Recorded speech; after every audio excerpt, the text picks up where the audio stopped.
Good morning, everyone.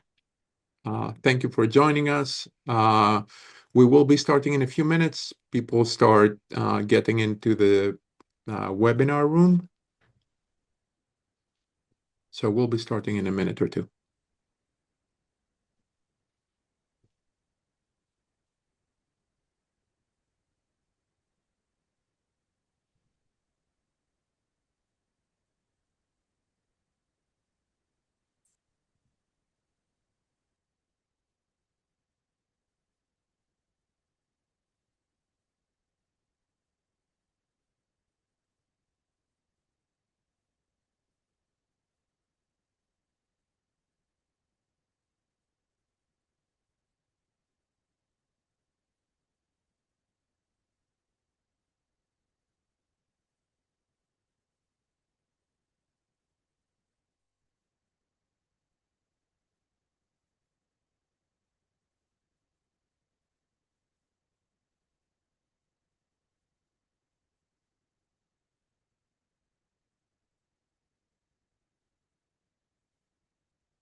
So we're still waiting for a few people to come in, and we're about ready to start. I wanted to thank you for registering and participating in this event.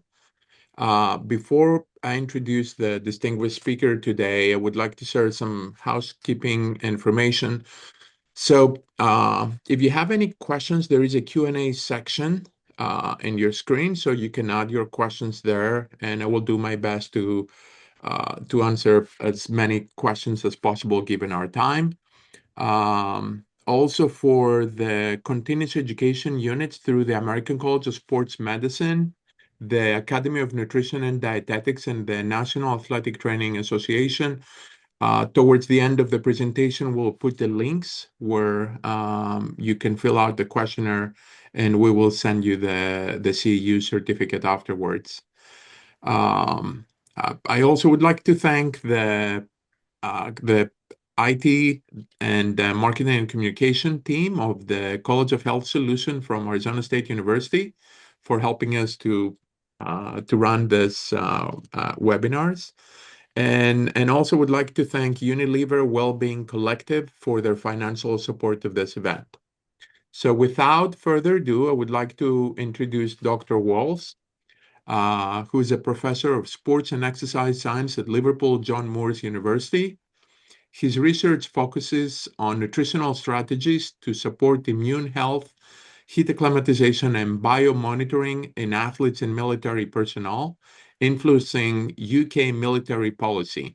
He has published extensively, co-authored a textbook on exercise immunology, and he has contributed to the International Olympic Committee consensus statements and serves on leading journals' editorial board. Dr. Walsh, other than being a great scientist, is also a good friend, and it's my pleasure to have him here to the Water Talks. Thank you, Neil. Thank you, Stavros. Thank you for having me. A nice introduction. I'd just like to declare one thing at the beginning, which is the main study that I will speak about a little later on was funded by Research and Innovation at Danone. They funded the project for Liverpool John Moores University to perform it. So I'll talk about how daily fluid intake and hydration influence stress and immune responses. As a kind of outline, these are the 5 steps I'll go through in this talk.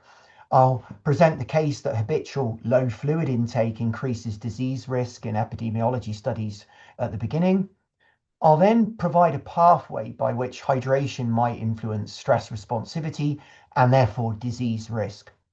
I'll talk about the Goldilocks stress response, how not too large and not too small might be good for your long-term health. I'll tell you about what we know to now, really, on the influence of hydration or hypohydration or dehydration on cortisol. What do we really know? And then I'll provide new findings that we published in Journal of Applied Physiology last year on habitual fluid intake and hydration and how they influence cortisol reactivity to acute stress. So a bit of a route map for the talk. So in terms of how habitual low fluid intake and suboptimal hydration might be associated with disease, this simple speedometer, if you like, this dial shows daily water intake. I've used the European Food Safety Authority's recommendations in the green segments for moderately active individuals in temperate conditions. Adult women should have about 2 litres of water per day in food and fluid. And for men, that's about 2.5 litres a day. But the important thing is to look at the bottom left of this slide. So here, what I'm showing is not only that these individuals might be poorly hydrated using urine color, more about that a bit later, but 3 key pieces of evidence from epidemiological studies. These are studies now with 3,000 or 4,000 or more N in the population. So large studies, typically longitudinal studies, that best show a relationship between chronic low water intake or poor hydration and disease risk. So the first one I'm highlighting here by Horning, they measured copeptin as a surrogate for arginine vasopressin. And they showed that the upper quartile, so the highest quartile for copeptin, that in follow-up as long as 12 years later had twice the risk of diabetes mellitus. And that was after adjustment for other risk factors. A cross-sectional study by Sontrop was looking at chronic kidney disease, and they showed that individuals who regularly consume 2 litres or less of water a day were more than twice as likely to have a low estimated glomerular filtration rate, so higher risk of chronic kidney disease.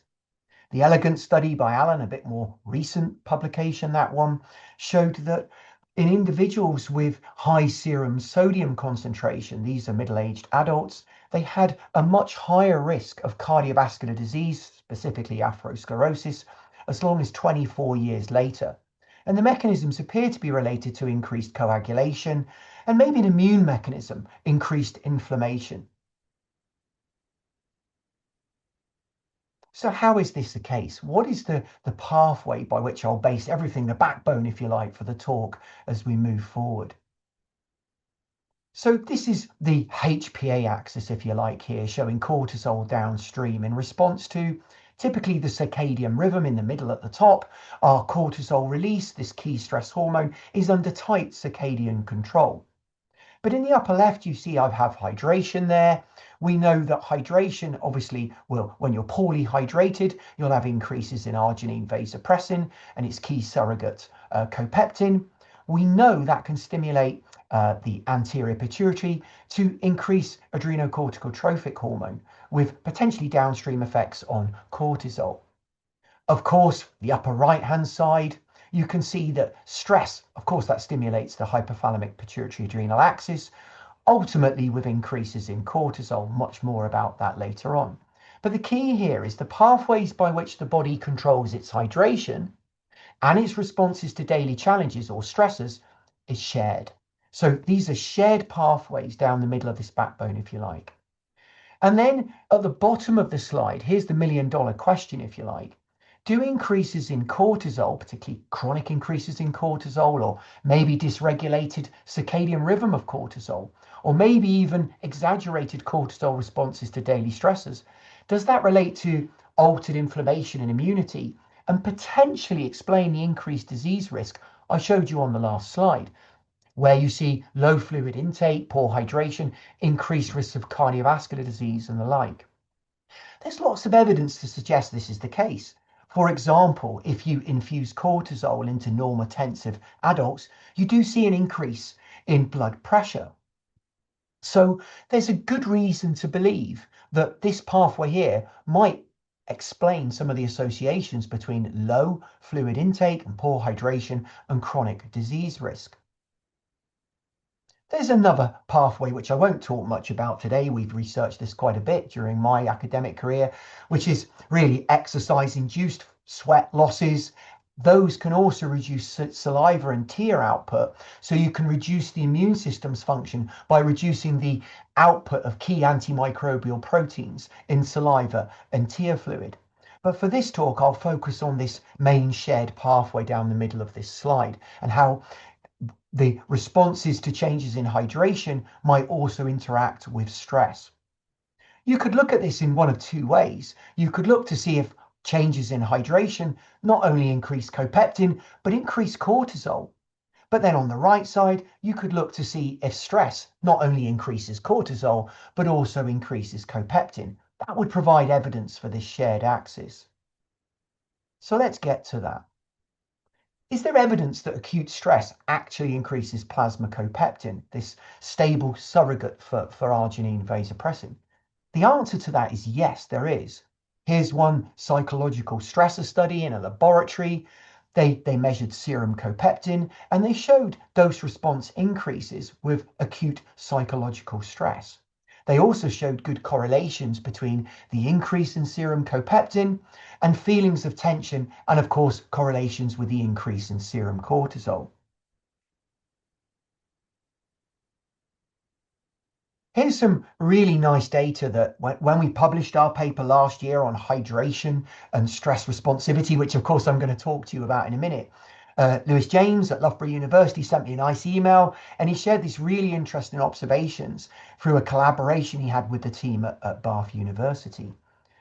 They weren't specifically interested in copeptin, so this is one part of their study. They were interested in the effects of modest hypohydration, 2% body mass loss, on the oral glucose tolerance test results.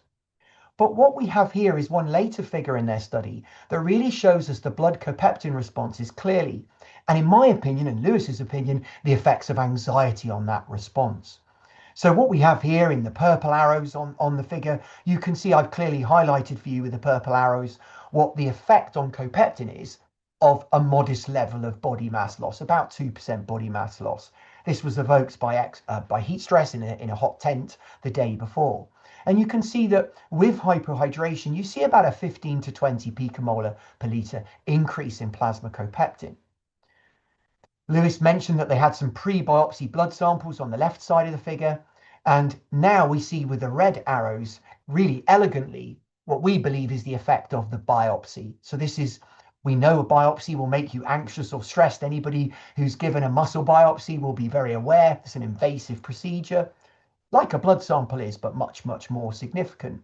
And you can see that in the individuals who had the biopsy, shown by the red arrows, the differences, you see more than twice the increase in plasma copeptin than you see with modest hypohydration.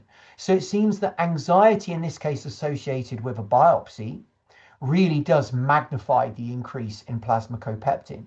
And so a simple recommendation, the first recommendation in my presentation would be, if you're assessing blood copeptin as a hydration indice in your studies, make sure you account for stress and anxiety, because there's a couple bits of evidence on this slide that shows really that supports the shared axis I showed you on the last slide, that shows that really stress and anxiety can also increase copeptin, just like poor hydration can.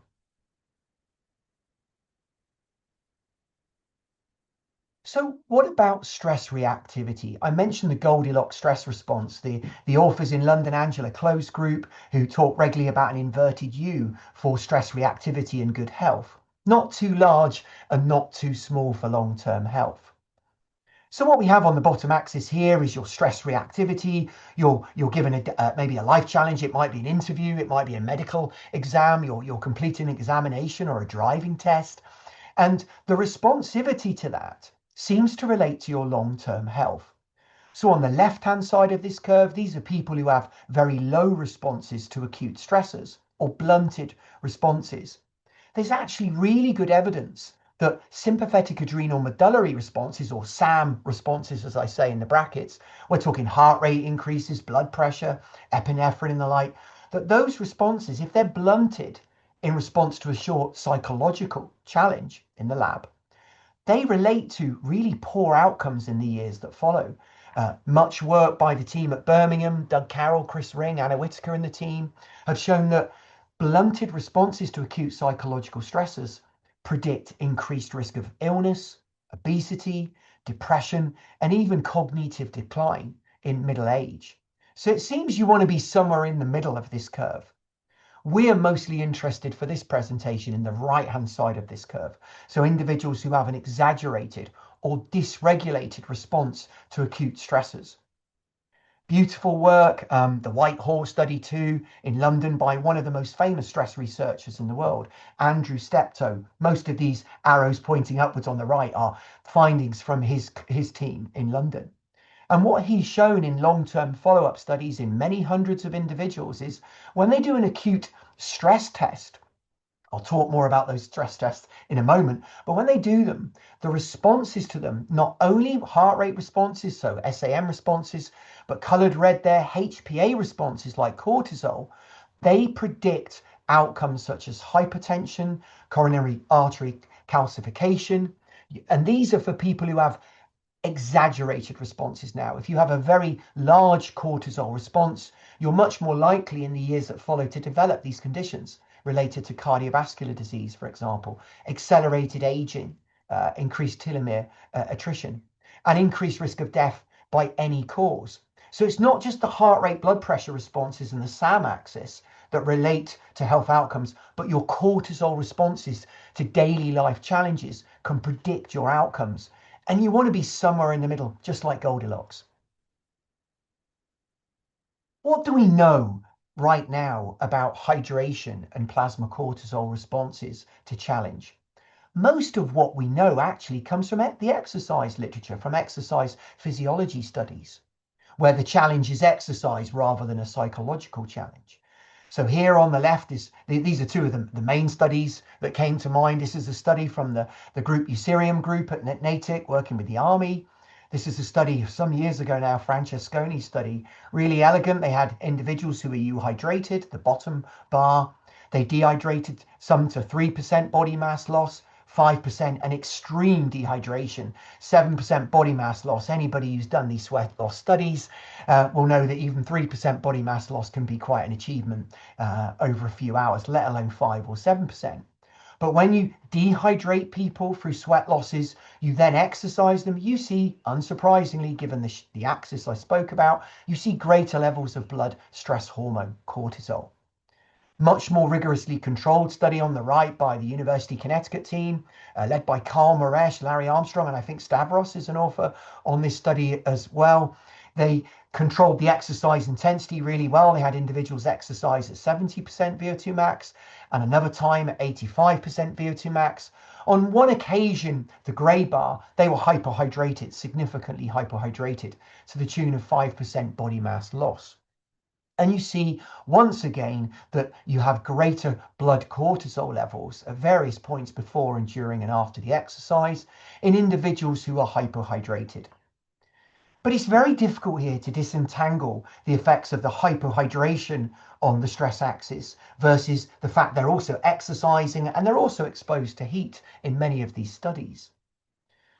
And these are also really large body water deficits here. 7% body mass loss, as I said, is very large and not something many of us recreationally active individuals are going to experience on a day-to-day basis. And under normal living conditions, daily water balance tends to vary, primarily due to differences in fluid intake, not due to huge sweat losses, just like these studies show. There are a few studies, some quite small. There are challenges with some of these studies here, but a few studies that have looked at daily water intake and the stress hormone axis. In particular, they've measured cortisol. On the left here, we have Erica Perrier's study way back when in British Journal of Nutrition. They had a good number of participants. 39 individuals were defined as low water drinkers. They would consume water or beverages less than 1.2 litres a day, so low drinkers. And in the group on the right, there was 32 of them, were drinking 2 to 4 litres of water each day. And I've tried to use the urine colour chart here and tried to get the colours right. So the individuals on the left, there was evidence of mild hypohydration in these individuals. They had, per the bar there, they had slightly darker urine. In that study, they collected a fasting blood sample in the morning at one point in time, and they do show almost 20% higher blood cortisol levels in the individuals who were low drinkers, so individuals who consume less than 1.2 litres per day of water. It's a really neat observation. Not particularly controlled, but a neat observation. Then we move to the right-hand side of the slide. And these studies now, and from now onwards, typically measure saliva cortisol. There's a distinct advantage of saliva cortisol over blood cortisol. Not only is it convenient for the participant to collect a stimulated saliva sample, it takes 1 minute, they just chew on a swab, but also saliva cortisol represents the unbound, free or active cortisol. There's one study by Jody Stuckey's team where they had, this is a small pilot now, so small N of only 5 young men who were typically drinking less than 2 litres of water a day. They increased and then decreased the water intake over a number of weeks. And they did show that the saliva cortisol on awakening was reduced when they increased the water intake. Small study, but useful observation. And then in the last year, a couple papers, one from my team and the team in North Carolina, have looked at another measure of circadian cortisol, which is the CAR, or the cortisol awakening response in the morning. Your highest level of cortisol in the day is typically upon awakening. In the first 30 minutes after you've woken up in the morning, you'll have a big spike in cortisol, and then it will drop through the following minutes over that first hour, and then you have your plateau through the afternoon. We in the group in North Carolina were really interested to see, given that shared axis for control of hydration and stress responsivity, cortisol, we were really interested to see if there would be associations between fluid intake and hydration and the CAR, the cortisol awakening response. And we were probably both teams a bit disappointed that there were not associations. But it's really important at this point in the talk to mention that the cortisol awakening response is largely trait-like. It's largely a circadian variable. And you do tend to see there are small but significant differences in a stressful working week for the CAR versus a relaxed weekend. There are studies that do show differences, but most of your cortisol response upon awakening is trait-like. So we set about a few years ago now, with Dr. Kashi was the postdoc on this study, who I'm eternally grateful for leading this work. We were probably a bit disappointed with the CAR findings, but we knew that there was a chance that if you measure a state stress response, so you use a psychological stress test and you remove that more circadian variation in cortisol, you might have a better chance of seeing that actually hydration and fluid intake might influence cortisol responsivity to daily stressors. And I've already presented to you that you want to be somewhere in the middle, that exaggerated cortisol responses to daily stressors predicts poor life outcomes. So there's quite an impact part here as well if we were to show something.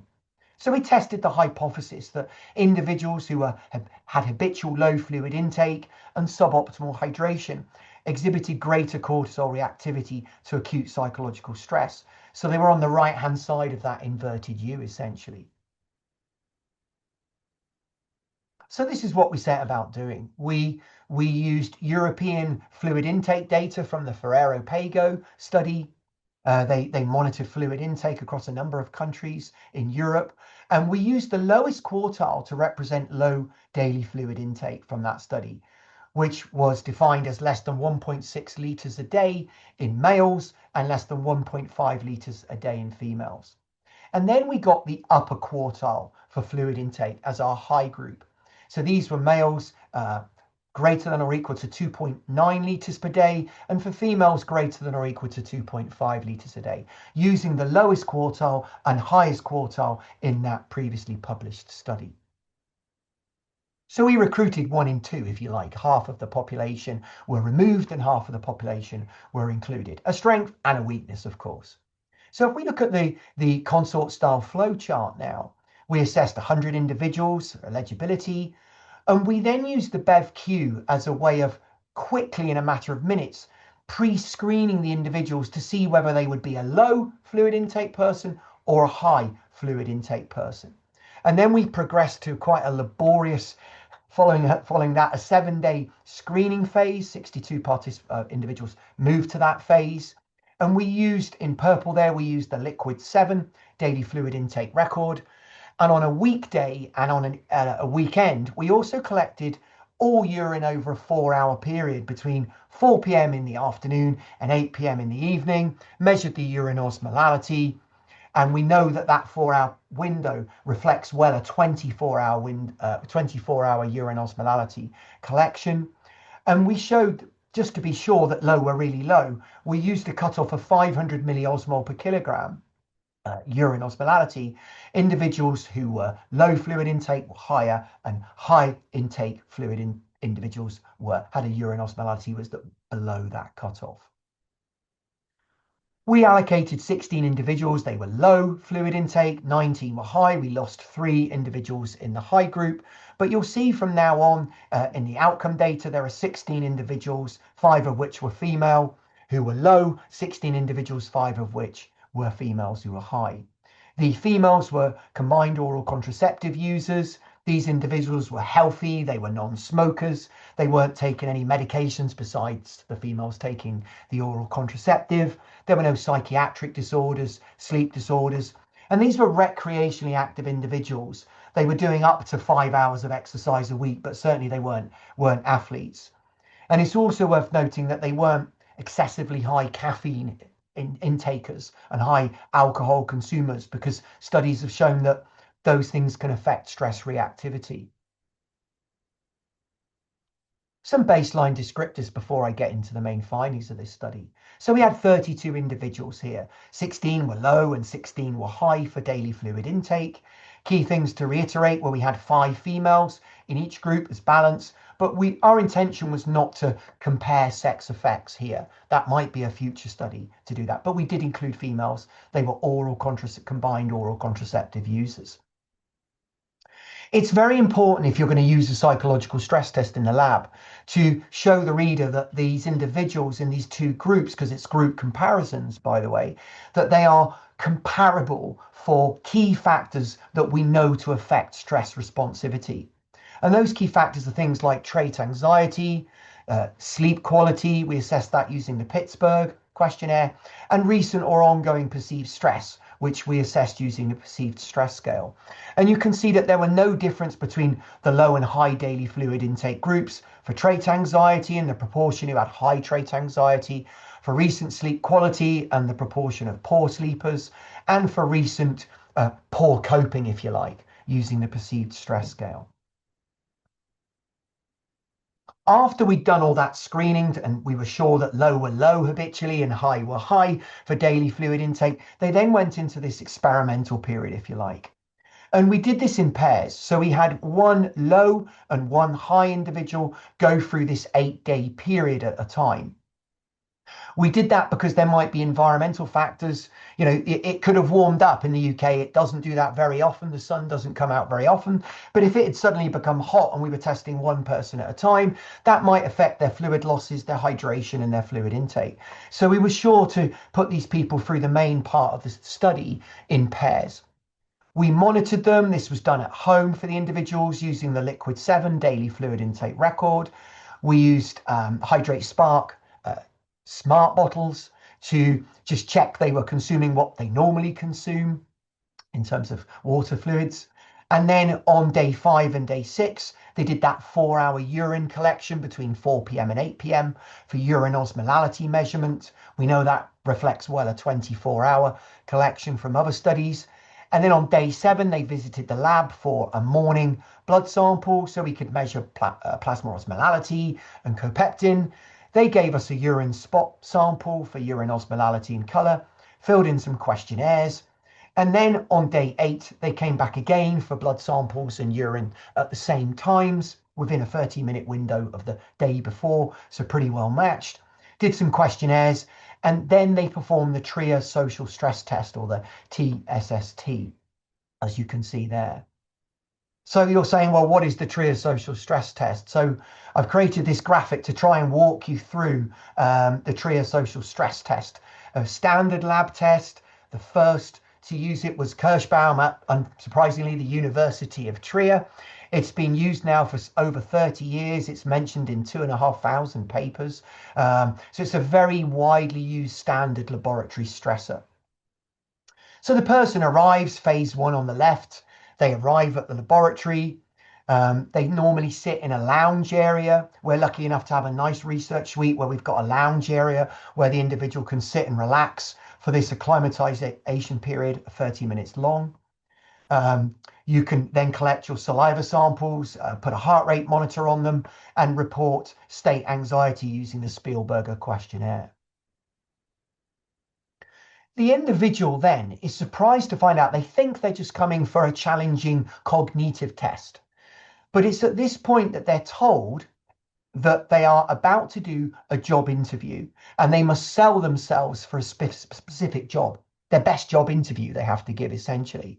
They're led to another room where they have a clipboard, a piece of paper and a pen, and they spend 5 minutes on the clock taking notes. They're then removed from that separate room. They're not allowed to take the notes, and they then move into the social evaluative component. And this is the speech performance test. So they move into another room. So this is the third room they've been in now. And they walk into that room and they see two observers sat opposite a desk in white coats with clipboards. They don't know these individuals. It's very important that they don't know these individuals and that you have one of each sex. We know that males tend to have bigger stress responses when the evaluative committee includes females and vice versa. There's a video camera that they believe is recording them and a microphone that's recording them for later performance analysis of the interview that they give. Of course, that's a lie. That's not actually happening. We don't analyze the videos, but they think that's the case. And these two evaluative members are providing neutral feedback. They have to give their 5-minute interview and they can't just go quiet. After 20 seconds, there's a standard set of words that the experimenters say, inviting them to continue with their perfect job interview.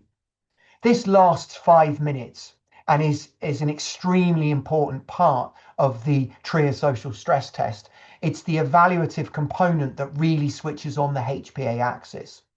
The next section, this 5-minute mental arithmetic test, we know from many studies does switch on the sympathetic adrenal medullary axis. So you'll see further increases in heart rate, blood pressure, and so on. But it's not so effective at increasing cortisol. So here what happens, they're still in the same test. They're 10 minutes in at this point. They have to start subtracting as quickly as possible 13 from the number 1,022.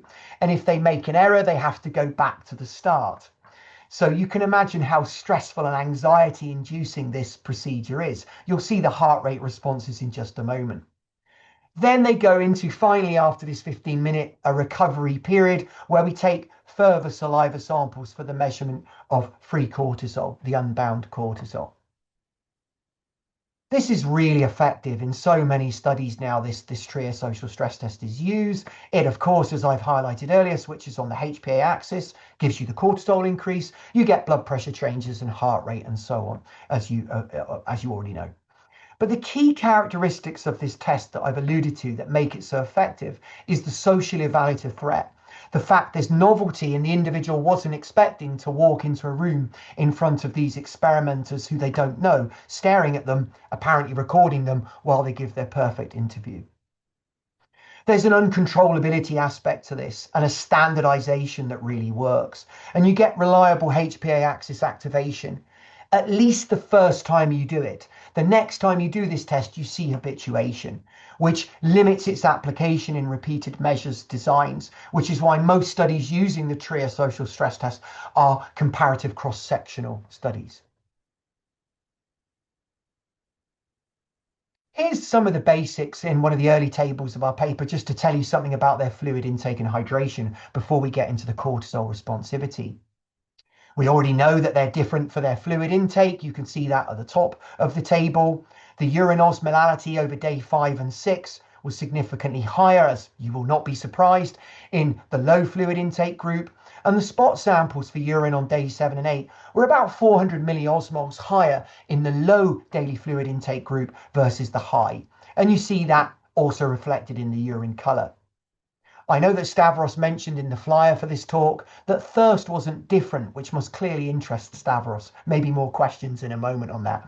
But we were probably maybe a little bit surprised that, as Stavros said, there are no differences between the lowest quartile for daily fluid intake and the highest quartile for daily fluid intake in their daily reports of their thirst level. And we use two different scales for thirst there. Their blood osmolality is, of course, defended. That's the reason the kidneys concentrate in the urine to defend the blood osmolality. So we weren't particularly surprised to see that there weren't significant differences in blood osmolality where it was raised in the low versus the high, although it was subtly raised on day 8. We saw, as others have seen, that plasma copeptin was, of course, elevated in the low fluid intake group on both day 7 and day 8. So what about the main responses in this study? So these are the responses to the TRIA social stress test. In the upper two panels, you see the state anxiety response. State anxiety is, of course, best described as your fear or your worry right now at this moment. And you see the typical increases in anxiety with the TRIA social stress test, quite profound increases. And the heart rate in the middle of the slide, you can see, goes up on average 35 beats, but for some individual, much higher. You can see the standard deviation bars. We regularly see people during a TRIA with 150 plus beats per minute stood there in front of the microphone. But the key thing to mention on the right-hand side of this slide is that no matter whether you are low or high for daily fluid intake, we saw similar anxiety, state anxiety, and heart rate responses. So the SAM axis doesn't appear to be really affected by your low fluid intake status or high fluid intake status. But in the linear mixed model at the bottom here for saliva cortisol, we only actually saw significant increases in salivary cortisol in the low fluid intake group identified by the orange triangles. It's worth noting that we in this slide and from here onwards, we report the data for cortisol in meaningful cortisol responders. How did we identify cortisol responders? We performed a separate pilot study where we measured cortisol in the afternoon every day for a week. We did the same with anxiety, by the way, as well. And we then calculated the coefficient of variation. So the typical peaks and troughs, the differences in cortisol day by day. And that changes by about 34% day to day, does saliva cortisol, controlled for the same time of day. So there's this variation. So we identified cortisol responders to the TRIA as individuals who had a cortisol response pre to peak cortisol greater than that typical day to day variation. And if you were to count the orange and blue triangles, you will see that actually the number of meaningful cortisol responders was not different between low and high fluid intake groups. It was the magnitude of the response in cortisol that was different, whereby those individuals with low fluid intake, they had a much greater, significantly greater cortisol response to the TRIA social stress test. It's worth noting we did have an outlier who incidentally was a low fluid intake person who had a really great response in terms of the cortisol change pre to peak, greater than 3 standard deviations above the mean. We go a bit further, though, than these very simplistic cross-sectional comparisons that I know could be criticised for being quite weak. But you really have to do a cross-sectional comparison for the TRIA because, of course, you get habituation. So the second time you do the test, the cortisol levels drop off. But what we were really pleased about is that we had the hydration indices over the 4 days, day 5 to 8, before the TRIA was performed, but also the spot urine sample on day 8, which has practical application. So in the upper panel, what you can see is we have actually, although we've got the lowest quartile for fluid intake and the highest quartile, we actually have quite a nice spread of urine osmolalities. And you won't be surprised, given the pathway I presented you right back at the beginning of the presentation, that the blue triangles, these are the high drinkers, if you like, high fluid intake, tend to be on the left side of this graph. So they have good hydration, typically less than 500 milliosmoles per kilogram, and they have smaller cortisol reactivity than the orange triangles further along the trend line. So that gets us closer to the mechanism. It's only correlational, it's weak, but it does get you closer to that mechanistic pathway. And then from the practical application point of view, Dan Cash and I really wanted to use the urine color here because this is something that the average person can do on the day they might face a stressor, a driving test, an examination, or God forbid, an interview. And once again, we can see that individuals with the darker urine, so more poorly hydrated, if you like, they tended to have higher saliva cortisol responses to this very standard TRIA social stress test. So flip-flop of the earlier recommendation for copeptin earlier on, the recommendation here is that if you are assessing cortisol responses to acute stress, it actually looks like it's really important to assess and account for hydration status too. So in conclusion, three main conclusions here really. We show that adults with habitual low fluid intake, they exhibit a greater cortisol reactivity to an acute psychosocial stress test. And we went further by showing that suboptimal hydration in those individuals was associated with that cortisol reactivity to the stress test. And we also know, of course, that poor hydration in those longitudinal studies right back at the beginning of the presentation is associated with poor long-term health. So maybe this is one candidate mechanism to explain that association between low fluid intake chronically, poor hydration chronically, and disease risk. But of course, we need more studies here. We need prospective longitudinal studies to investigate this association between habitual fluid intake, stress responsivity, and health outcomes. And I'll just leave you with one final slide here, an infographic showing hopefully our findings that are in this Kashey Journal of Applied Physiology paper. And of course, I'd like to thank not only Stavros for inviting me, but my thanks really grateful to Dr. Daniel Kashey, who without whom and the co-authors and the funders, we simply couldn't have done this study. Thank you very much. Thank you, Neil. That was an awesome presentation and a lot to think and digest and imagine for the future studies and future things that I'm sure you will be probably looking forward to answer even more questions. It's how it goes. You do one study and then you have more questions after than before sometimes. All right.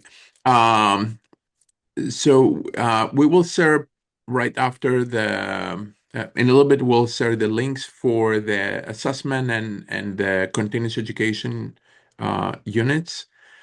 I will start. We have already a few questions. The first question is from Dr. Vardanor. What do you deem as a good cutoff point to determine elevated copeptin levels? And I was looking a little bit at your cutoffs. He's already suggesting would 4 to 5 picomole per liter be a reasonable cutoff? Stavros, you're more of an expert on that topic than me, but that's what we use that in the Journal of Applied Physiology paper. But maybe there are others that you suggest. I think the 4 to 5 is a good thing. It seems to be a sex difference. I don't know if you recall any differences between males and females. With males tend to No, have a and little bit remember, higher. we only had 5 females Yeah. in each, the low and the high as well. So we certainly weren't set up for making those sex comparisons. There are other data, I think, out there that would be clearer on that. Okay. Thank you. There's another question. Is low habitual fluid intake studies that manipulate cortisol a potential direction for this research? Well, I think that the key limitation here, and hence, one of the next steps was we made cross-sectional comparisons here, and we looked at correlations. So we made cross-sectional comparisons for saliva cortisol reactivity between low and high daily fluid intake. And we made correlations between the hydration status and the cortisol reactivity. What we didn't do was we didn't perform a randomized controlled trial and change hydration status. We didn't, for example, make individuals who fall far short of the recommended daily water intake shown on this slide. Actually, we didn't increase their water intake. So we need to be a little bit careful about claiming causation when we've only got correlation. I would say that would be one of the next steps.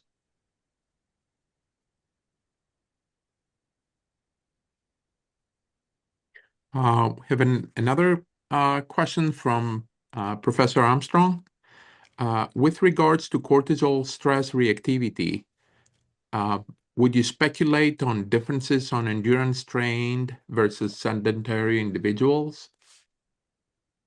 Wow. Yeah. Thank you, Larry. I thought you would ask a question at some point. Great to have a question from you, Larry. Yeah, it's a great question. Um, yes, absolutely. I think that the TRIA social stress test could actually, and I think this might be what you're thinking about, Larry. I mean, it could help identify, so many of the things that have occupied your career, the overtraining syndrome. You see difference in people with depression in their cortisol responsivity. I see no reason why you wouldn't see differences with training status, and it might even identify dysregulation, Larry. With people have talked about this overtraining syndrome.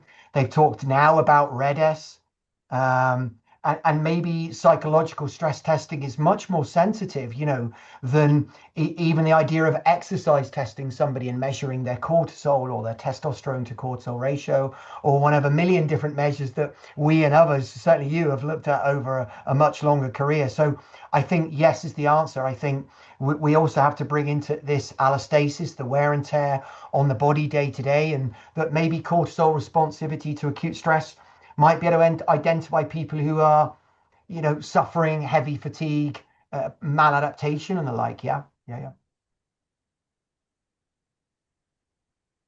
yeah. Neil, I have a question that I've been asking many people trying to get an answer. Uh, so you saw earlier no major differences in plasma osmolality between the low and the higher drinkers, but we have differences in copeptin, so thus the vasopressin system is activated. So my question is, thinking of what regulates vasopressin, and most of the time we think that there are mainly two factors. One is plasma volume, which is not that super sensitive, and the other one, which is plasma osmolality. If plasma osmolality that mainly drives elevation in vasopressin and copeptin, what really drives increase in vasopressin when Oh, osmolality is not elevated? wow. Yeah, I mean, we only had that blood osmolality at that one point. Another weakness is that we, on day 7 and 8, we just had the blood osmolality in the morning, Stavros. So that's a limitation. It's not reflecting the typical changes in blood osmolality through the day. So it's a 1 point measurement for blood osmolality. That's one weakness. I think that we also we didn't have a gap for us. Another gap is we didn't have a cannula fitted in the arm, and we didn't have regular copeptin measurements during and after the TRIA social stress test. I think that would have been quite enlightening. The reason we didn't do that, Stavros, is because we would have had to fit the cannula. I think that causes stress, even if you do it hours and hours before, which many of the psychoneuro folk do that. They fit a cannula in the morning before the TRIA. I find it quite stressful having a cannula in my arm, so I think that not only is it a constant stressor, but I think it would put participants off the study.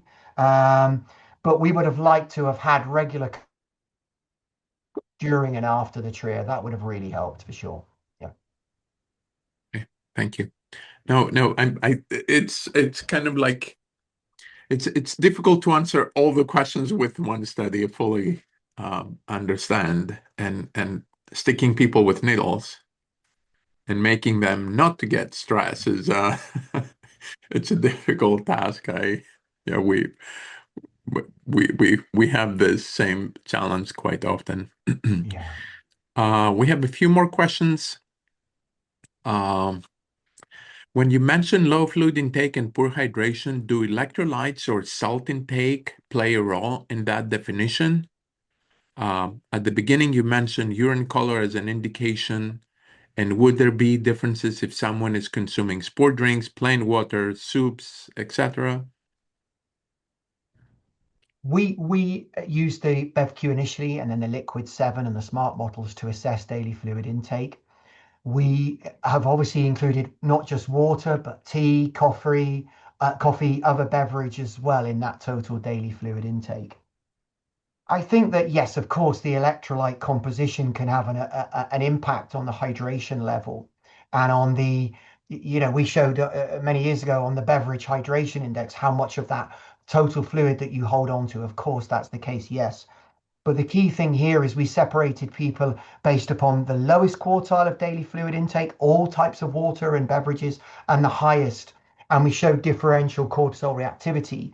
And then we went a step beyond the fluid intake and assessed urine hydration, urine color, and osmolality, and again showed correlations with cortisol reactivity. So yes, is the simple answer. The electrolytes can have an effect on how much of that fluid you hold on to. And that was the purpose of those beverage hydration index studies that were too long ago now. I hope that helps answer. I hope so. Yeah. Excellent. Thank you. Have a few more questions.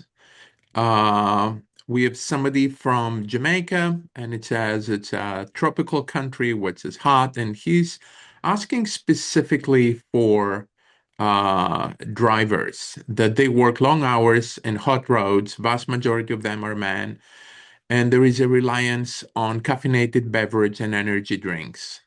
These are high-stress job, and combined with health-seeking behavior in men could make them an important group for health research and intervention.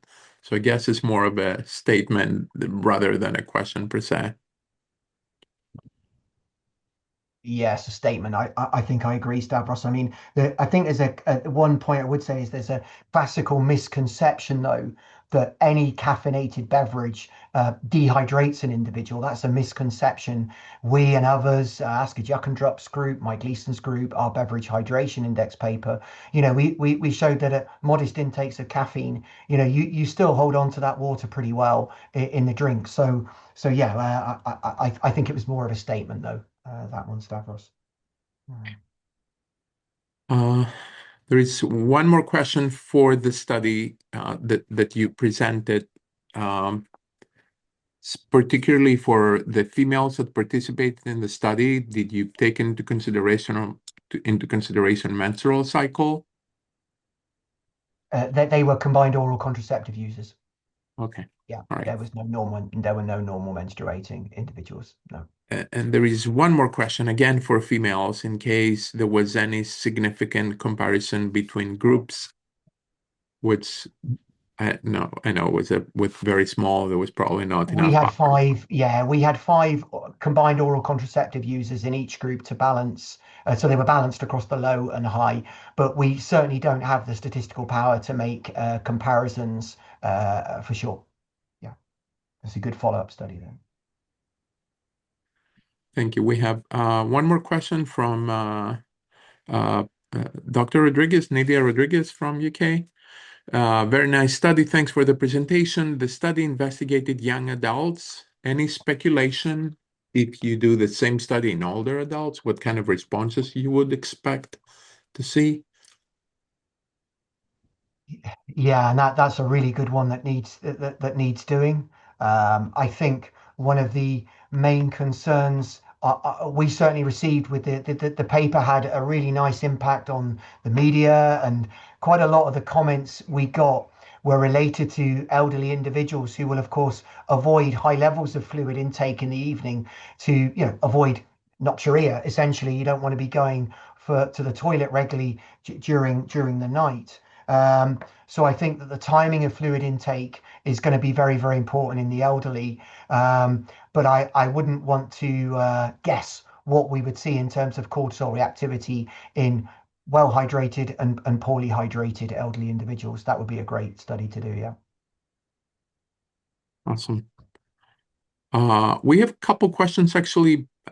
Actually, we have more than a couple questions, but two of them I think they're a little bit similar. One is about, in general, the impact of caffeine on hydration.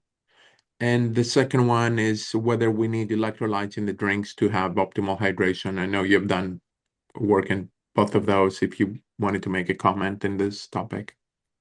Yeah, I think similar to earlier. I mean, it's not really a focus of our recent and ongoing research, so I'm a bit rusty. But we did do some work on this 10 years ago now. The beverage hydration index that I mentioned, and I know it's an obsession now. This we included individuals who were drinking tea, coffee, water, sweetened, non-sweetened beverages, but we didn't include individuals who were exceptionally high caffeine or alcohol intakers in this study. I wouldn't want to hazard a guess what we would see for people who had very, very high intakes of caffeine or electrolytes. Yeah, that's a completely different study. Yeah. Um, Many comments in the Q&A of fantastic presentations, and people are impressed with your infographics. Me too. And um, Thank you. they look really, really amazing. It's nice to Um, hear. there is a question regarding, I know there is very little on this topic, but there is a question specific whether you took into consideration or whether you have records of other factors that could influence results like allostatic load, genetic, diet, medical, psychiatric records that could potentially interfere with cortisol levels. Yeah, that's an excellent question, and I know I probably went quite quickly. I apologize for that person who asked the question who may have missed it. Sorry, but yes, we did do the best we could on that. We acknowledged that our comparison was mostly cross-sectional. We had two groups of individuals. It was not a randomized controlled trial or a repeated measures design, because as I mentioned, you habituate to the TRIA social stress test. But what we did do to sort of deal with those excellent comments is we we ensured we had the same number of females in each group. We had 5 females in each group. I know it's a small number, but we had 5 females in each group because there are differential responses shown by sex to the TRIA and by menstrual phase even.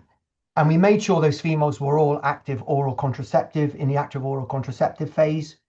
In terms of allostatic load, so the wear and tear they might be experiencing in their life recently and how that might affect stress reactivity, which aligns quite nicely with Larry Armstrong's earlier excellent question, then we did show that trait anxiety, perceived stress over the last month, and sleep quality over the last month were not different between the low fluid intake individuals and the high fluid intake individuals.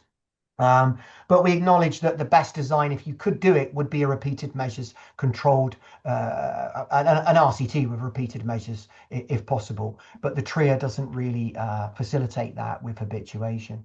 It's a great question, though.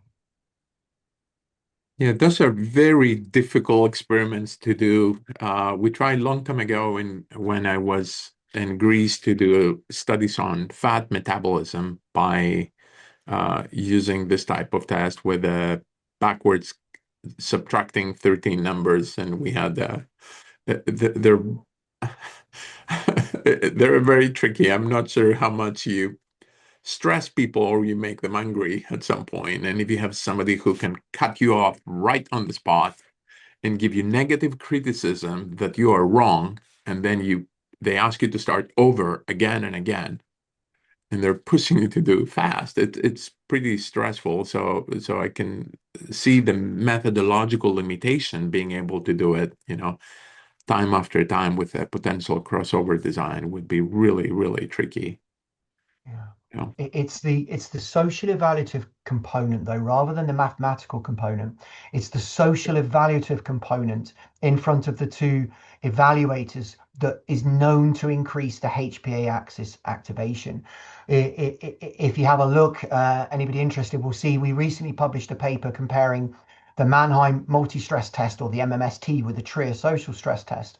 And the Mannheim test is unlike the TRIA in that it doesn't include that socially evaluative component in front of the two evaluators where you give your perfect job interview. It only includes the mathematical components. And that really increases heart rate and it triggers the SAM axis, but it's not successful at increasing cortisol via the HPA axis. So it's actually the social evaluative component standing there in front of the evaluators that increases the cortisol. And it's that component that unfortunately also habituates the next time. The next time you do the TRIA, you don't have that novelty and uncontrollability. And so you see much lower cortisol responses, which does mean we're limited to cross-sectional comparisons if you want to assess the independent effects on cortisol reactivity. We're almost on the top of the hour. We can take maybe one quick question. What is your favorite method to assess hydration? Oh my. Ah. I wasn't expecting that one. Well, I suppose the most common one, well, and Larry's on the call, so I'm going to have to say urine color, right? He can't answer, but he'll be laughing. I know that. It's easy, right? It's Stavros, would you agree? Yeah, this is easy, it's practical, and it gives you a good overall assessment, I would say. Yeah, yeah, great question. Dr. Walsh, Niels, thank you so much. Really appreciate. We had several more questions from the participants, and lots of thank you comments. I don't know, you should be able to see the Q&A. Lots of thank you, and many people really enjoyed your presentation. Thank you for your time. I appreciate, and thank you for all of you that you joined from around the world. Thank you We for will having have me. more this year, so I will send you, you'll receive my email in the future for future talks. We're still finalizing the schedule for the rest of 2026. And the recording will be up on the WaterTalk website by the end of this week. Thank you.